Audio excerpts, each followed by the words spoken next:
আর next দিনের ব্লগটা আমরা আজকে থেকে স্টার্ট করলাম। আর আজকে আমরা এখন যাচ্ছি একটা বিশেষ দিন, আজকে 22শে জুলাই, মানে শ্রাবণ মাসের প্রথম সোমবার। তো সেই জন্য আমরা তিনজন মিলে আবারও যাচ্ছি হচ্ছে আজকে পাতালেশ্বর, বিখ্যাত মন্দির পাতালেশ্বরে বাবার মাথায় জল দিতে। হ্যাঁ, তো আরেকজন এখনো জয়েন হয়নি, আমরা দুজনে বেরোলাম। আমাদের কাছাকাছি বাড়ি, ওই জন্য আমরা টোটোতে উঠে গেছি, ওকে নেব, দিয়ে আমরা একসঙ্গে যাব, তোমরা দেখতে থাকো। হ্যাঁ বলো। আমি এসে জয়েন হয়ে গেছি, চললাম আমরা তিনজনে পাতালেশ্বরের উদ্দেশ্যে। ঝিরঝির করে বৃষ্টি পড়ছে, আমরা যাচ্ছি আমাদের গন্তব্যে। দেখা যাক মহাদেব আমাদের উপরে কতটা প্রসন্ন হয়। আর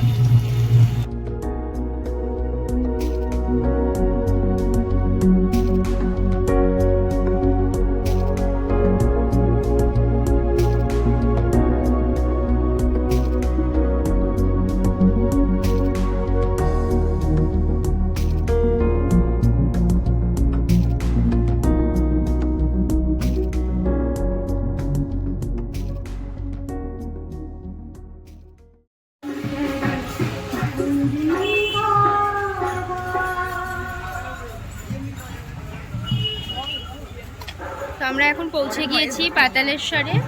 আর আমরা কিছু ফুল আর ধূপকাঠি, মোমবাতি, এগুলো মিষ্টি, কাঁচা মিষ্টি এগুলো নিয়ে আসিনি এখান থেকে আমরা কিনলাম।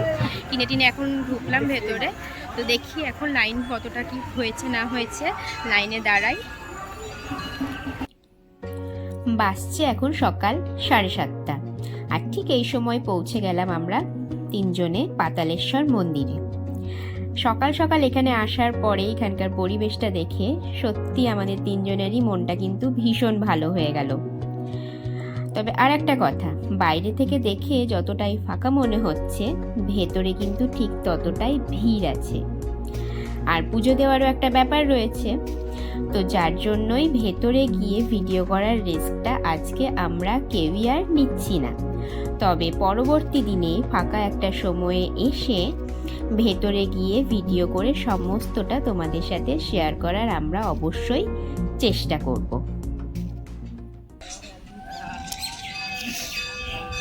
আমাদের পুজো দেওয়া হয়ে গেছে। এবার এই যে জায়গাটা দেখছেন, এটা পাতালেশ্বরেরই পাশে। এইটা আপনারা অশ্বক্ষুরাকৃতির হ্রদ যেটা ভূগোলে পড়ে থাকেন, সেই জিনিসটার এটা কিন্তু একটা খুব দারুণ এক্সাম্পল।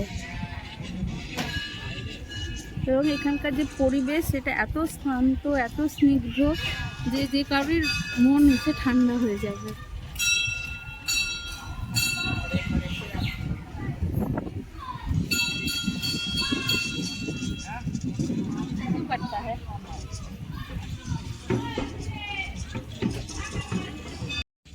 তো আমাদের পুজো দেওয়া হয়ে গেল, এবার আমরা বাড়ি রওনার পথে বাড়ি যাবো। বাবাকে মন্দিরে পুজো দিলাম, এতক্ষণ ধরে পুজো দিলাম, একটু ঘুরে বেরিয়েছি, তার জন্য একটু বসি।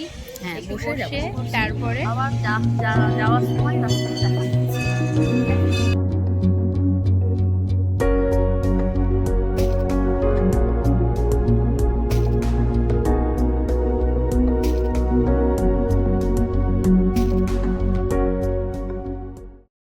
প্রচন্ড বৃষ্টিতে আটকে গেছিলাম, খানিকটা সময় লেগে গেল। এরপরে আমরা টোটো নেমে পড়েছি, বাড়ি চলে যাচ্ছি। আজকের মতন আপনি ভালো